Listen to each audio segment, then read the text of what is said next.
Hello, travelers. As expected, we've got some exciting new changes in the upcoming banners. Today, we're going to discuss all the changes you can expect, as well as the updated banner roadmap from 5.1 to 5.8. So, if you're curious about the new characters you might want to pull in the future and want to save your primogems ahead of time for your favorite character, then you've landed on the perfect video. As in this video, we're going over all the characters you can expect, as well as the anticipated reruns, and some leaked characters we have information about. This video is going to be interesting, so make sure to stick around until the end. Now, without wasting any time, let's dive into the banner lineup. Starting with version 5.1, in the first phase, we're expected to see Xilanen, a new Geo 5-star support character that works similarly to Kazuha. The other character we're getting with Xilanen is Chiori. In phase 2, we're expected to see Nihida alongside Hu Tao. This was briefly discussed in the livestream, so I won't go into further detail. It has also been confirmed that we will receive Candace as a free 4-star in version 5.1. Now, moving on to the new characters in version 5.2. In this patch, we're going to get 2 new characters, that are Chaska and Ororone. Chaska is going to be a new 5-star Anemo bow user with a playstyle where she can change her element into Cryo, Electro, Hydro, and Pyro, and she can also fly even longer than Wanderer. Personally, I think her changing element will be similar to Wanderer's kit. Not an actual element change, since we know the only character who can switch elements is the Traveler, so be skeptical about her playstyle. As for Ororone, he's going to be a tall Electro 4-star male bow user. Now, before you all go crazy about Ororone being a 4-star instead of a 5-star, well, I totally agree with your reasoning. His design really looks like that of a 5-star, but reliable sources suggest he's a 4-star. And yes, there's a reason for that. If Ororone is going to be a 5-star, that would mean that 90% of the characters released in Natlan would be 5 stars, leaving very few 4 stars. So, I guess to balance things out, Hoyo might make him a 4-star. And about his design, remember, this already happened with Ningguang when everyone thought she'd be a 5-star, but she ended up as a 4-star. For the rerun characters in 5.2, it's said that Kokomi will have a rerun since it's been a while she hasn't had one. So, in phase 1 of version 5.2, we can expect Chaska along with Ororone as a 4-star, with Kokomi as the rerun character. The other rerun candidates here could be Child or Wriothesley. Moving on to the second phase, recent leaks suggest we'll get the main event of 5.2 in Dragonspine in Mondstadt, with our hat guy being the main highlight. That's right, we're getting Wanderer in 5.2, along with Zhongli as the Archon. So in phase 2, we can expect Wanderer and Zhongli. Now, let's talk about the new characters we can expect in patch 5.3. Like I said before, and I'll say it again that this patch is going to be the best patch. Patch 5.3 is reigning characters and primogems. As you might already know, we're expected to see the Pyro Archon, Mauvika, release in 5.3. The Archon quest is supposed to end in 5.3, so it's pretty much confirmed that Mauvika will get her banner in this patch. Not only that, but we're also going to get the new character Citlali in the same patch. Now, let's talk about the info we have on Mauvika's and Citlali's kits. As for Mauvika, it seems that she's a 5-star version of Deya. No wonder why they nerfed Deya's kit. Jokes aside, Mauvika's E-skill has 2 versions. When you press or tap her E-skill, she summons pyro minions that deal off-field pyro damage, just like Furina's pet. But if you hold her elemental or E-skill instead of pressing it, she gets pyro infusion and deals pyro-based damage as a main DPS. So, by pressing or tapping her skill, she can be a support, and by holding it, she can become a DPS. As for her burst, it's not confirmed yet, but we know for sure is that she's going to be the next strongest Archon with a broken kit. Now, let's talk about Citlali. The only thing we know is that she'll be a Cryo Catalyst character who has shielding capabilities and can deal off field damage like Ganyu and Layla. If you're wondering whether she'll be a 4-star or 5-star, the info we have from reliable sources suggests she's going to be a 5-star.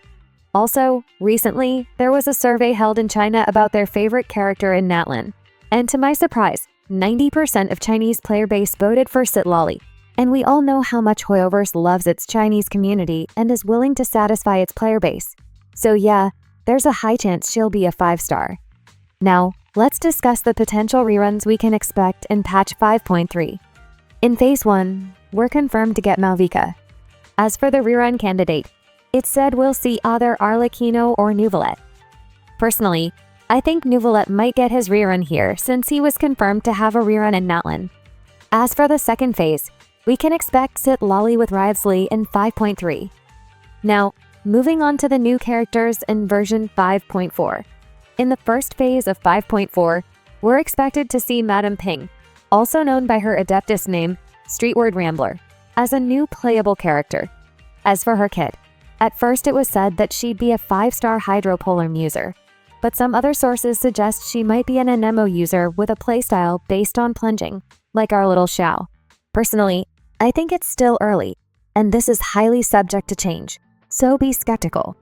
As for the rerun candidate joining Madame Ping, it's said to be Shanyun. In the second phase of version 5.4, it said we'll see Shenhe as the rerun candidate, followed by Farina as the Archon rerun in this patch. Recent sources suggest that 5.4 will feature only one new 5-star, leaving the rest for reruns. Moving on to version 5.5. In version 5.5, we'll see a new expansion to the north side of Mondstadt, which is going to be Dormant Port. As for the characters we're getting in 5.5, we're expected to get a new character in 5.5 named Mizuki, also known as the Goth Girl. She was anticipated to release in the Fontaine arc, but hasn't shown up ever since. The other character we're getting with her is said to be Arlecchino. So in Phase 1, we can expect Mizuki and Arlecchino. Moving on to Phase 2, since we're getting a new expansion in the north side of Mondstadt, this would be the perfect time for Venti to have his rerun. So in Phase 2, we can expect Venti as the Archon, followed by Eula as the rerun character in 5.5. Now let's talk about the juicy patches from 5.6 to 5.8. Firstly, let's talk about the main highlight, about the playability of Capitano and Colombina. Or, in general, when are we getting the playable Harbingers in Natlan? Now, if we gather all the info we have from all the reliable sources, there's a pretty low chance for both Colombina and Capitano to be playable in the Natlan versions. But hey, chin up. These are the same sources that once claimed Signora would be playable, and that Clorind would be a support character, not to mention the buzz about Arlecchino being a weekly boss and not actually playable. But what happened in the end? It all turned out to be false. Now, my point is that there's still a long way to go, and we're only in the beginning of Natlan.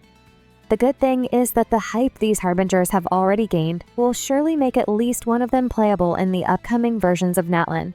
Personally, I think in Natlan, Capitano will be released as a playable character between patches 5.6 to 5.8. Now, as for Colombina, the info we have from reliable sources is quite confusing, so let me make it straight. It is said by many reliable sources that we will get Colombina as the playable character instead of Capitano. But these are the same sources that suggest she is not going to appear in the Archon quest or side story in Natlan. Like, that doesn't seem possible.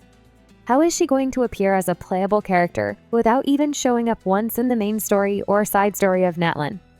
One thing I suspect is that if she's not going to appear in the main story, she might appear in the next sequel in the Archon quest. For example, in Fontaine, the main story of the Archon quest ended in 4.2. But we got the last sequel, Bedtime Story, in version 4.7, so the same can happen here as well. If Colombina is not appearing now, she might show up in the next sequel of the Natlan story arc. And if she does appear, we might get some more info about whether she'll become playable or not. So now, the final question. Who will become playable? Personally, I think it's going to be Capitano instead of Colombina. Recent sources also suggest that she might end up being a weekly boss, but still, it's early, so take it with a grain of salt. So that's all the upcoming character info we have from 5.1 to 5.8. Also, let me know in the comments which character you are most excited for and want to pull for in the upcoming patches of Natlan. Personally, I think I'm most excited for Xilanen, Mauvika, Auron, Capitano, and Colombina. And I might grab Wriothesley along the way. Anyway, if you enjoyed, make sure to hit like and subscribe. and I'll see you in the next one.